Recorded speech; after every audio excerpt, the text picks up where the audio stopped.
సమయానికి మైథిలి కనిపెట్టి కాపాడింది కాబట్టి సరిపోయింది. లేదంటే ఈ పాటికి ఇల్లంతా శ్మశానంగా మారిపోయేది. అవును జానకమ్మ గారు, మైథిలియే కనుక కుంకుడు రసం తాగించి వాంతి చేయించుండకపోతే విషం ఒళ్లంతా పాకి చనిపోయుండేవాణ్ణని డాక్టర్ గారు చెప్పారు. ఇదంతా మైథిలి చలవే. ఏంటి తాతయ్య గారు మీరు కూడా? నేనేమైనా పరాయిదాన్నా?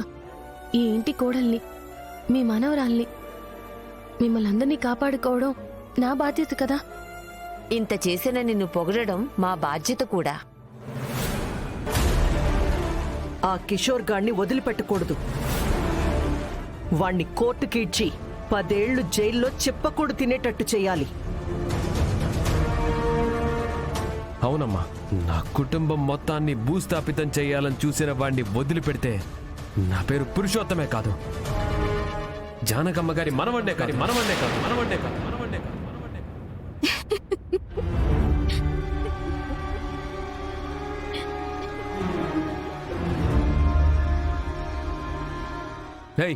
ఏంటి, ఎందుకు నవ్వుతున్నావు?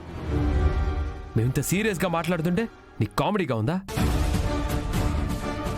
చెప్పు, అసలు ఎందుకు నవ్వావో చెప్పు.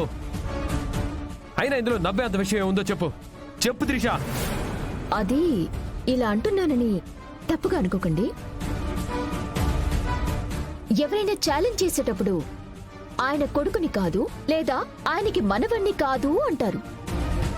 పాపం నువ్వేమో తండ్రి పేరు చెప్పుకోలేక, అటు తాత పేరు చెప్పుకోలేక చివరికి జానకమ్మ గారి మనవణ్ణి అని చెప్పుకోవాల్సి వచ్చింది అని నవ్వొచ్చింది.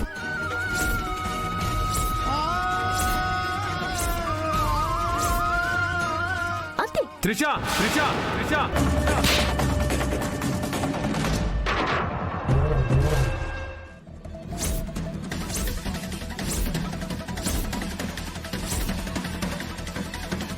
నన్నెందుకు కొడుతున్నారు? నేనన్న దాంట్లో తప్పేమైనా ఉందా? ఇప్పటిదాకా మీ నాన్నగారెవరో, ఎక్కడున్నారో, అసలు ఉన్నారో లేదో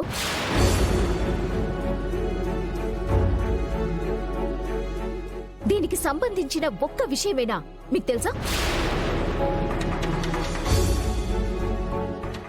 తెలిస్తే చెప్పండి. మీ కాళ్ళు పట్టుకొని క్షమాపణ చెప్పి ఇప్పుడే ఇల్లు వదిలిపెట్టి వెళ్ళిపోతాను. చెప్పుతాం.